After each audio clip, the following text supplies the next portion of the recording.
Hello everyone, कैसे हैं आप सब। तो आज की इस वीडियो में मैं आपसे बच्चों को बीबिंग यूनिवर्सिटी में FYUP सेमेस्टर 1 2023-27 सेशन में आपसे बच्चे पढ़ रहे हैं और मेजर पेपर पॉलिटिकल साइंस में आपसे बच्चों को देखिए जो सवाल पूछे जा सकते हैं वो मैं आपको यहाँ पर बताने की कोशिश कर रहा हूँ। तो ये हमारा क्लास नंबर द्वितीय यानी कि सेकंड हो सकता है, जहाँ पर इंपॉर्टेंट क्वेश्चन एग्जाम से पहले मैं आपको बता रहा हूँ। तो इन सारे के सारे सवाल नोट डाउन करिएगा और आपके जो भी पेपर है, major paper, minor paper, MDC, AC paper, सिक पेपर या फिर जो आपका पेपर का नाम है mathematical computation digital education, understanding India, या फिर जो पेपर का नाम है वो सारे के सारे हमारे प्लेलिस्ट बना हुआ है, जाके देखिए, एग्जाम की मस्त से तैयारी करिए। ठीक है, देखिए क्या यहाँ पर बताया हुआ है, राजनीतिक जो संचार है उसमें हमारे पास राजनीतिक संचार अवधारणा की व्याख्या करें, यानी discuss the describe the concept to political communication. ठीक है, यहाँ पर बताया हुआ हमारे पास कि राजनीतिक संचार जो है राजनीतिक कह सकते व्यवस्था की एक अति महत्वपूर्ण क्या अवधारणा है। इसके अभाव में ना राज व्यवस्था निर्मित हो सकती है और ना ही कार्यशील हो सकती है। स्वायत्त राजनीतिक संचार जो समाज का राज व्यवस्था में और राज व्यवस्था को समाज से जोड़ता है, या समाज होगा समाज नहीं होगा, और यह पुनः संस्मरण भी यहाँ पर साथ में करता है। ये बात इंग्लिश में बताया हुआ है, तो नीचे जो बच्चे इंग्लिश में लिखना रहेगा तो लिखिएगा। ठीक है, फिर संचारण सिद्धांत द्वितीय महायुद्ध यानी विश्व युद्ध के बाद जो भी राजनीतिक वेदांत है हमारे पास, उनके द्वारा विकसित किए गए उन कतिपय सिद्धांतों में से एक है जिसने परिजनीय परिकल्पनाओं द्वारा तथा परितानों का प्रयास कर राज विज्ञान के माध्यम जो अध्ययन है उनको आधिकारिक, सटीक तथा तथ्यात्मक बनाया। वस्तुतः जो राजनीतिक संचार है राज व्यवस्था है तो बहुत ज़्यादा महत्वपूर्ण है। राजनीतिक समाजशास्त्र में राजनीतिक संचार जो है एक ऐसा स्तंभ है जिस पर आधारित जो हमारी राजनीतिक समाजीकरण, राजनीतिक भर्ती और राजनीतिक सहभागिता इसमें महत्वपूर्ण भूमिका निभाती है। ठीक है, और इंग्लिश में लिखा लिखिएगा। फिर प्रशासन में संचार का देखिए क्या है, बहुत महत्व है। जो मानव शरीर में रक्त संचार का है, संचारण से यहाँ पर बताया हुआ है कि प्रशासनिक संगठन को न केवल सूचना प्राप्त होती है बल्कि कार्य प्रेरणा और एकता की भावना पैदा होती है। राजनीतिक संचार राज व्यवस्था को केवल जीवित ही रखता है अपितु इसे गतिशील बनाता है और वो स्थिरता का भी यहाँ पर उद्योतक होता है। और ये बात इंग्लिश में लिखा लिखिएगा। फिर इसे देखिए कुछ नाम दिया हुआ है, W सुरस या और कह सकते हैं जे बर्लिन आदि जो भी राजनीतिक वैज्ञानिकों ने इस उपागम पर जो आधारित अनुभाविक राजनीतिक अध्ययन तैयार किए, उनके राजनीतिक विज्ञान से इस सिद्धांत का प्रतिनिधि जो प्रतिपादक अथवा जो मूल संस्थापक है वो कार्ल डोयस को माना जाता है, या डोयस के जो कथन है, बेसिकली डायस के कथन जो है संचार के दृष्टिकोण से समझ जो राजनीतिक विज्ञान है उन पर पुनः विचार होना चाहिए। राजनीतिक विज्ञान को उन तथ्यों के आधार पर अध्ययन होना चाहिए जो संदेशों का मनन करता है और उनका प्रभाव जो होता है वो निश्चय करता है। ठीक है, ये इंग्लिश में लिखा लिखिएगा। फिर अपने संचारण सिद्धांत में डॉयस का एक लक्ष्य यह बतलाना है कि वर्तमान जो भी राजनीतिक व्यवस्थाओं का केंद्रीय तत्व शक्ति या दमन नहीं है। उनकी यह मान्यता है कि शक्ति जो है राजनीति का ना तो केंद्र ना ही सारभाग है। इस अधिमान्यता को स्थापित कर डॉयस ने वस्तुतः राजनीति के अध्ययन को स्नायु तंत्र में यहाँ पर मोड़ दिया है, और नीचे इंग्लिश में लिखा हुआ है। फिर डोयस ने राज व्यवस्था की व्याख्या ईस्टर्न से भिन्न रूप में की है। उनकी रुचि ईस्टर्न के समान केवल राज व्यवस्था के संतुलन न होकर इसकी बुद्धि और परिवर्तन में भी है। कार्ल डोयस अनुभववादियों की भांति मस्तिष्क को खाली स्लेट नहीं मानता बल्कि भूतकालीन अनुभव, याददाश्त हो गया तथा प्रचलित मूल्यों का भी यहाँ निर्माण चाहे या व्यक्तिगत स्तर पर राज व्यवस्था के स्तर पर भी प्रमुख जो कह सकते प्रभावकारी तत्वों के रूप में देखता है। उनके अनुसार जो भी राजनीतिक संगठन तंत्र है वो संपूर्ण रूप से क्या करते हैं, समाज के लिए निर्णय लेते हैं और संचार मार्ग को एक जाल बिछाते हैं। राज व्यवस्था जो है एक व्यक्ति की आशा पर नहीं बल्कि जितने भी लोग उनसे आशा में जुड़े हुए हैं उन सभी पर क्या करते हैं या उनके निर्भर के लिए कार्य करती है। और यहीं पर बताया हो तो लिखिए इंग्लिश में आप लोग जो बच्चे लिखना चाहिएगा। ठीक है, अगला है यहाँ पर डोयस का जो संचारण सिद्धांत है सूचना भेजने अथवा उनके प्रति अक्रिय करने वाली संबंधी जो क्षमता का अध्ययन पर बल देता है। उसने फीडबैक मैकेनिज्म की राज व्यवस्था में अति महत्वपूर्ण घोषित किया है। O.R. यंग एवं W. बीवर ने भी राजनीतिक संचार की जो अवधारणा का विश्लेषण करते हुए माना है कि किसी भी राजनीतिक व्यवस्था में सभी जो कार्य होते हैं वो राजनीतिक संचार के माध्यम से यहाँ पर होते हैं। फिर O.R. यंग के शब्दों कहा जाए तो राजनीति शब्द जो है राजनीति और सरकार द्वारा मानवीय प्रयासों की किन्हीं निर्दिष्ट उद्देश्यों को प्राप्त करने के लिए संचालन और समन्वय की प्रक्रिया है। W. बीवर का मत है कि संचार के अंतर्गत वे सभी प्रक्रिया शामिल है जिनसे एक मानव अन्यों को यहाँ पर प्रभावित करता है। फिर अगला कथन है हमारे पास, राजनीतिक विज्ञान के क्षेत्र में संचार का प्रयोग पॉलिटिकल साइबरनेटिक्स के रूप में होता है। इसे विकसित करने का जो कह सकते हैं अनुभव हमारे पास का अनुभव या फिर कैसे अनुपम श्रेय नॉर्टन वियर नामक जो प्रख्यात गणितज्ञ उनको दिया गया है। संचार को प्रचलित अर्थों में से भिन्न मानकर विनर उनमें इन सभी प्रक्रियाओं को शामिल करता है जिनके द्वारा एक मस्तिष्क दूसरे मस्तिष्क प्रभावित करता है। पॉलिटिकल साइबरनेटिक आशा है कि सुबना का एक सिद्धांत जो सुदृश्य या सदृशपूर्ण समष्टियों में संभावनाओं के अध्ययन के लिए किया जाता है और तकनीकी निकाय है और इन जो समष्टियों का के निर्माण के लिए संदेशों का आदान प्रदान का एक तरीका होता है। फिर ये इंग्लिश में लिखा हुआ लिखिएगा। फिर अगला बताया हुआ है कि संचार सिद्धांत इस मान्यता पर आधारित है कि मानवीय जो क्रियाओं में संचार की क्रिया शामिल होती है तथा संचार की यह क्रिया वस्तुतः सभी मानवीय क्रियाओं में केंद्र स्थल है और इसे आंशिक रूप से निर्धारित किया जाता है। इसके माध्यम से जो भी राजनीतिक जीवन के महत्वपूर्ण पहलुओं का विवरण, वर्गीकरण, विश्लेषण अथवा व्याख्या यहाँ पर संभव है। तो इंग्लिश में लिख लीजिएगा। फिर राजनीतिक संचारण उस समय होता है जब राज्य व्यवस्था के एक भाग से मांगे, निर्णय आदि दूसरे भाग तक पहुंच जाती है। निर्णय या नीतियों के बारे में जब प्रतिक्रिया को संभरण की प्रक्रिया से नीति निर्माताओं तक पहुंचाने राजनीतिक संचार का कार्य होता है। इस तरह निवेश, निर्गत एवं संभरण की जो प्रक्रिया होती है वो राज्य व्यवस्था में संचालन के माध्यम से सदैव गतिशील रहती है। इस प्रकार जो भी नागरिक और हमारे राजनीतिक नेतृत्व के माध्यम से संचार का एक महत्वपूर्ण योगदान रहता है। राजनीतिक संचार इसे कहते हैं हम लोग।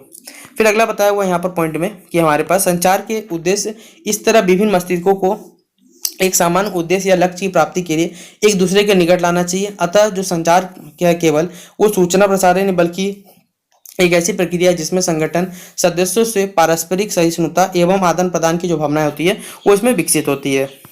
अगला है संचार को देखिए द्वितरफा कहा जाता है, टू वे ट्रैफिक भी कहा जाता है। प्रशासनिक संगठन में उच्च अधिकारियों के निर्णय के अधीनस्थ कर्मचारी तथा निर्देशों द्वारा पहुंचा जाना तो जरूरी है। यह भी जरूरी है कि अधीनस्थ जो भी कर्मचारी एवं अधिकार है, तथ्य, आंकड़े एवं सूचनाएं अधिकारियों तक पहुंच पाते हैं। आमंड एवं पॉल ने संचार जो भी संचारनाओं को जिनके द्वारा संचार का कार्य संभव हो पाता है को 5 भागों में इसे देखिए प्रेषित किया हुआ है। और पहला जिसमें बताया गया है उन्होंने अनौपचारिक प्रयत्न संपर्क को राजनीतिक संचार के लिए अपेक्षित अभिकरण माना है। किसी भी राजनीतिक व्यवस्था में प्रयत्न संपर्क का काफी महत्व होता है। संचार जो कह सकते हैं माध्यमों का अधिकांश व्यक्तियों पर क्या होता है यहाँ पर प्रत्यक्ष प्रभाव नहीं होता है। समाज में ओपिनियन लीडर्स का विशेष महत्व रहता है। वे ही संचार जो माध्यम तथा अन्य संपादकों एवं प्राप्त सूचना के आधार पर अन्य की जानकारी तथा विश्वासों को प्रत्यक्ष रूप से प्रत्यक्ष प्रभावित करते हैं। अगला पॉइंट यहाँ बताया हुआ हमारे पास कि परंपरागत जो भी हमारे पास सामाजिक संरचना है भी राजनीतिक संचरण का कार्य करता है, जिसके अंतर्गत परिवार और धार्मिक समूह संबंध है। और आधुनिक राजनीतिक व्यवस्था में इस श्रेणी की जो संचार की भूमिका को दृष्टि ओझल नहीं किया जा सकता, परंतु जो परंपरागत एवं संक्रमणशील समाजों में इसका विशेष महत्व है। परिवार के विरुद्ध धार्मिक नेता आदि का सूचनाओं के प्रारंभ एवं व्याख्या से विशेष यहाँ लगाव होता है। अगला फिर पॉइंट है राजनीतिक इनपुट स्ट्रक्चर भी हमारे पास राजनीतिक संचारण की कार्यशीलता में सहयोगी है। इस श्रेणी में हित समूह, दलीय व्यवस्था इत्यादि आदि सूचनाओं प्रेषण की महत्वपूर्ण प्रणाली है। इनके द्वारा लोकप्रिय तथा विशेष हितों की मांगों के राजनीतिक नेतृत्व को संचालित किया जाता है। अगला पॉइंट है राजनीतिक आउटपुट स्ट्रक्चर को भी राजनीतिक संचार में कार्यशील होता है। राजनीतिक व्यवस्था की औपचारिक सूचनाओं की महत्वपूर्ण प्रणाली है। इस संबंध में जो भी व्यवस्थापिका तथा विभागीय तंत्र की महत्वपूर्ण भूमिका होती है। अगला 5वां नंबर पॉइंट है जनसंचार माध्यम राजनीतिक संचार में अति महत्वपूर्ण है। समाचार पत्र, आकाशवाणी, दूरदर्शन, पुस्तकें और पत्रिकाओं इत्यादि इस दृष्टिकोण में राजनीतिक जो भी संभांत है यानी पॉलिटिकल एलाइट इनको प्रभावित करते हैं। फिर मास मीडिया के बारे में बताया हुआ हमारे पास, तो मास मीडिया बोल रहा हूँ। इस प्रकार जो भी विभिन्न हमारे पास संचार जो संरचना है उनको स्वायत्ता तथा नियंत्रण राजनीतिक व्यवस्था के दृष्टिकोण से विशेष महत्व होता है। इसकी स्वायत्ता को जगह नियंत्रण जो कैसे सर्वाधिकारी व्यवस्था में होती है। यह सर्वविदित है कि जो भी राजनीतिक व्यवस्था का कोई भी अध्ययन राजनीतिक संचार के अध्ययन के अभाव में संभव नहीं है। संप्रेषण राजनीतिक व्यवस्था के एक अंग से दूसरे अंग तक मांगों और निर्णयों को एक गतिशील आंदोलन है, क्योंकि राजनीतिक व्यवस्था का कोई भी संक्रिया तब तक नहीं किया सकता या फिर जब तक कि व्यवस्था के विभिन्न भाग एक दूसरे से संप्रेषण ना कर सके। संप्रेषण व्यवस्था के अलग अलग भागों तक एक दूसरे के साथ साथ जोड़ता है और साथ ही साथ वर्तमान को अतीत और भविष्य के साथ संबंधित रखता है, जिनसे कि मांगों के पश्चात जो भी नीतियां निर्माण हो सके वो उन पर कार्य कर सके। तो राजनीतिक व्यवस्था के सभी जो निवेश एवं कह सकते हैं निर्गत प्रकारों का संचार द्वारा यहाँ पर निर्णय किया जाता है, बताया हुआ है। और ये बात इंग्लिश में लिखा हुआ है, तो जो बच्चे हमारे इंग्लिश मीडियम में लिखना चाहिए लिखिएगा।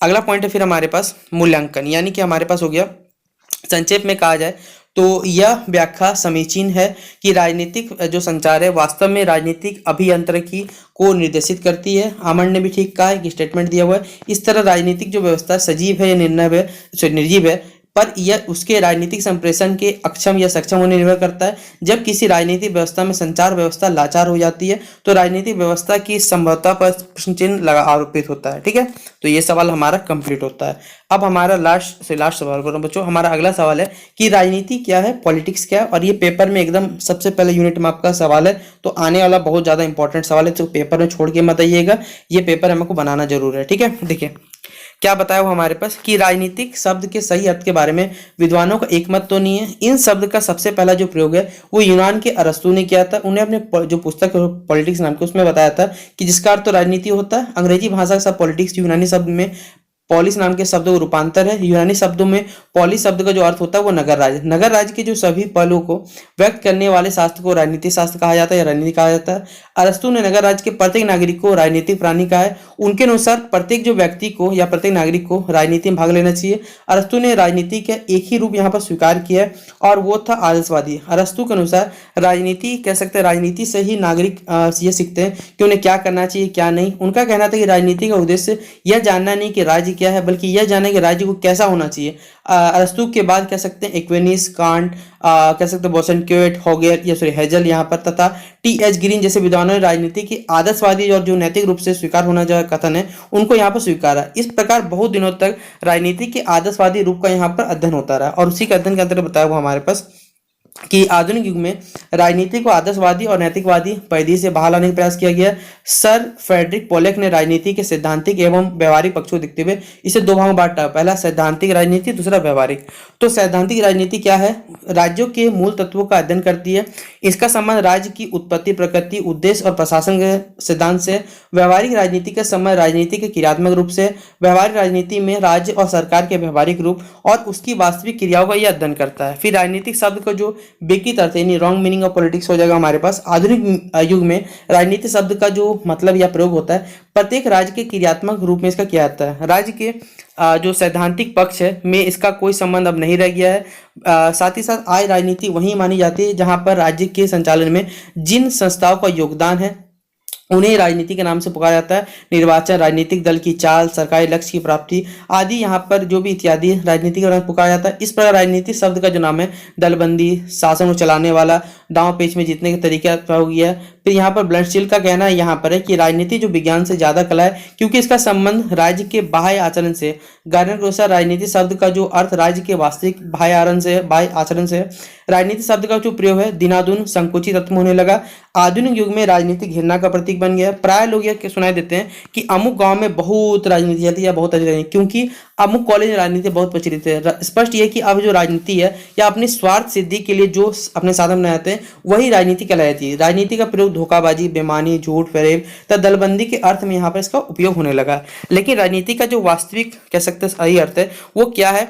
तो उपयुक्त सारी जो धारणाएं राजनीति का सही अर्थ प्रस्तुत नहीं करती। कुछ विद्वानों ने इसका सही अर्थ प्रस्तुत किया है, जैसे सोल्टाओ के शब्दों में राजनीति उन सभी व्यक्ति संबंधित है जो उत्तरदायित्व की भावना रखते हैं। अतः प्रत्येक उत्तरदायी व्यक्ति को राजनीति से संबंध लेना पड़ता है। उनके सहारे से ही वो विभिन्न समस्याओं को सुलझाता है। सच्चे अर्थों में राजनीति एक मानवीय प्रक्रिया है। स्पाइगे ने उनकी सही परिभाषा दी। उनके अनुसार जो है राजनीति यह प्रक्रिया है जिसके द्वारा मानव समुदाय अपनी समस्याओं को सुलझाता है। इस प्रकार राजनीति सही अर्थ में मानवीय कया या मानवीय व्यवहार दर्शाती है। मनुष्य अपने हितों की पूर्ति के लिए तरह तरह कदम उठाता है। उनके द्वारा उठे गए कदम और उपायों का जो कह सकते हैं संग्रहित रूप में ही राजनीति है। स्वाभाविक है कि प्रत्येक मनुष्य का संबंध राजनीति से होगा। जे.एच. प्राइस का कहना यह सही है कि कोई भी व्यक्ति यह दावा नहीं करता कि वो राजनीति अभिरुचि नहीं रखता। मिलर ने तो यहां तक कह दिया कि आज राजनीति जो है समिति कक्ष में अंतर विभागीय बैठक तथा जो डॉग लवर संघ यहाँ पर ही समा गई है। राजनीति के जो तत्व है उन बताए गए हैं। कुछ तत्वों की इसकी चर्चा इस प्रकार से की। जैसा पहला पॉइंट हमारे पास है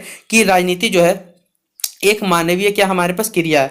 तो मनुष्य जो है यहाँ पर स्वभाव की एक सामाजिक और राजनीतिक प्राणी है। सामाजिक प्राणी होने के नाते मनुष्य को कई तरह काम करने पड़ते हैं। उनके द्वारा संपादित कार्यों को ही मानवीय क्रिया कहते हैं। जैसे आर्थिक, सामाजिक और धार्मिक क्रियाओं के साथ साथ मनुष्य राजनीतिक क्रिया समझ रखता है। राजनीति का संबंध मनुष्य की राजनीतिक क्रिया से। इस प्रकार राजनीति भी एक मानवीय क्रिया यह अन्य क्रियाओं की तुलना में मौलिक और स्वाभाविक भी है क्योंकि मनुष्य स्वभाववश भी एक कैसे राजनीतिक प्राणी है। फिर राजनीतिक जो है वो संघर्षों का क्या होता है? परिणाम होता है। मनुष्य समाज में रहता है और समाज के अन्य लोगों से उसके हित का टकराना हमेशा होता है, स्वाभाविक है। मनुष्य में कलह और संघर्ष भी होते रहते हैं। मनुष्य अपने हितों पर पहले ध्यान देता है। उसका अर्थ जो होता है वो स्वार्थ अलग रहता है। प्रत्येक मनुष्य अपने हितों और स्वार्थ की सिद्धि से पहले चाहता है कि अतः आपसी संघर्ष स्वाभाविक हो, परंतु इन संघर्षों में क्या होता है? मनुष्य सुलझने की कोशिश करता है। बाहरी शक्तियों द्वारा भी सुलझाया जाता है। मनुष्यों का यह सारा का सारा जो व्यवहारिक राजनीति कहलाता है। संघर्ष के कारण ही मानव जो है तरह तरह के व्यवहार रखता है और उसी प्रकार ये आधा जो राजनीति कहलाता है। फिर अगला पॉइंट बताया हुआ आपसे बच्चों को कि राजनीति जो है वो राजनीति परिवर्तन जो है क्रियाशील है। राजनीति एक कह सकते हैं शाश्वत नहीं बल्कि परिवर्तनशील क्रिया है। मानवीय व्यवहार का ब्रह्म परिवर्तन हो स्वाभाविक होता है इसमें, और यहाँ स्थान स्थान पर मानवीय व्यवहार परिवर्तन होता रहता है। इस प्रकार से राजनीति में परिवर्तन होते हैं, अतः राजनीति को एक परिवर्तनशील क्रिया माना गया है। फिर अगला पॉइंट यहाँ बताया हुआ आपसे बच्चों को कि राजनीतिक शक्ति के लिए भी संघर्ष है। आधुनिक विद्वानों का मत यह है कि राजनीतिक शक्ति के लिए तो संघर्ष है, मनुष्य का मुख्य उद्देश्य है जो शक्ति प्राप्त करना है। इसी प्रकार देखिए ये बता के यहाँ तक लिखा हुआ है, तो लास्ट तक लिख लीजिए, केवल राज्यों तक ही इसका संबंध सीमित नहीं है। तो बच्चे में जो क्वेश्चन रहे वो मैं आपको नेक्स्ट वीडियो में करवा दूंगा। तो फिलहाल आज की इस वीडियो को यहीं समाप्त करते हैं, मिलते हैं नेक्स्ट वीडियो पे। वीडियो कैसा लगे बताइएगा, तब तक के लिए जय हिंद जय भारत।